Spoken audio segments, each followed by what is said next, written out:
Assalamualaikum warahmatullahi wabarakatuh. Perkenalkan, nama saya Agung Ratama dari kelas 2A dengan NIM 1058411103224. Di video kali ini saya akan menjelaskan tentang perbedaan COVID 4.1 dan COVID 5. COVID dikenal luas sebagai standar de facto untuk kerangka kerja tata kelola TI atau IT governance dan yang terkait dengannya. Di sisi lain, standar atau framework ini terus berevolusi sejak pertama kali diluncurkan di 1996 hingga rilis terakhir, yaitu COVID 5 yang diluncurkan pada Juni 2012 yang lalu. Pada setiap rilisnya, kerangka kerja ini melakukan pergeseran beberapa paradigma. COVID 4.1.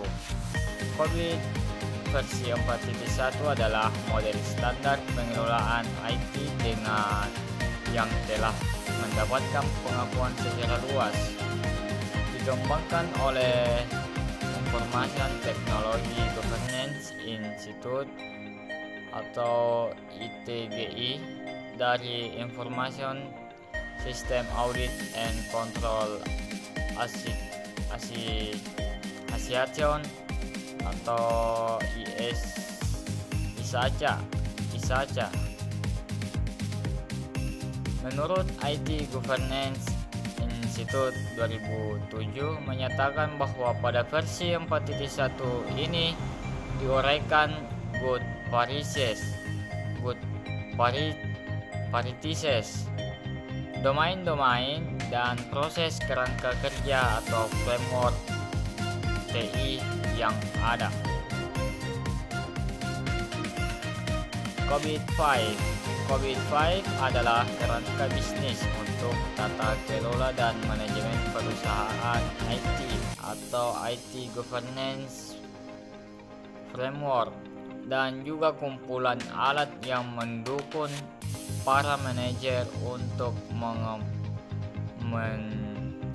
menjembatani jarak atau gap antara kebutuhan yang dikendalikan, control requirements, masalah teknis atau technical issues, dan resiko bisnis. COVID 5 adalah resolusi dari framework sebelumnya, yakni COVID 4.1 yang ditambahkan dengan file IT 2.0 dan RIS IT.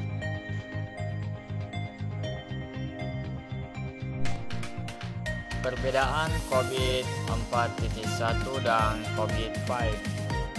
Pertama, prinsip baru dalam tata kelola TI untuk organisasi Governance of Enterprise IT atau GIT. Kedua, COVID 5 memberi penekanan lebih kepada enabler. Walaupun sebelumnya COVID 4.1 juga menyebutkan adanya enabler, hanya saja COVID 4.1 tidak menyebutnya dengan enabler, sementara COVID 5 menyebutkan secara spesifik ada 7 enabler dalam implementasinya. Berikut ini adalah ketujuh enabler COVID 5 dan perbandingan untuk hal yang sama di COVID 4.1. Prinsip-prinsip kebijakan dan kerangka kerja kalau di COVID. Poin-poin ini tersebar dalam beberapa proses COVID. Perbedaan lanjut. Proses-prosesnya adalah sentral dari COVID 4.1. Struktur organisasi dalam COVID 4.1 tercermin dalam Raj Chart yang mendefinisikan peran dan tanggung jawab para pihak dalam setiap proses. Kultur, etika, dan perilaku. Poin ini terselip di beberapa proses COVID 4.1. Informasi merupakan salah satu sumber daya TI atau IT resource dalam COVID 4.1. Layanan, infrastruktur, dan aplikasi dalam COVID 4.1.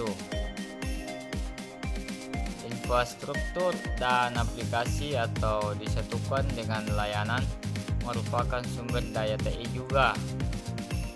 Dalam COVID 4.1 hanya disebutkan orang sebagai salah satu sumber daya, walau sebenarnya mencakup juga keterampilan dalam kompetensinya. Ketiga, COVID-5 mendefinisikan model referensi proses yang baru dengan tambahan domain governance dan beberapa proses baik yang sama sekali baru ataupun modifikasi proses lama serta mencakup aktivitas organisasi secara end-to-end. Keempat, seperti disinggung sebelumnya, bahwa dalam COVID-5 terdapat proses-proses baru yang sebelumnya belum ada di COVID 4.1 serta beberapa modifikasi pada proses-proses yang sudah ada sebelumnya di COVID 4.1. Secara sederhana,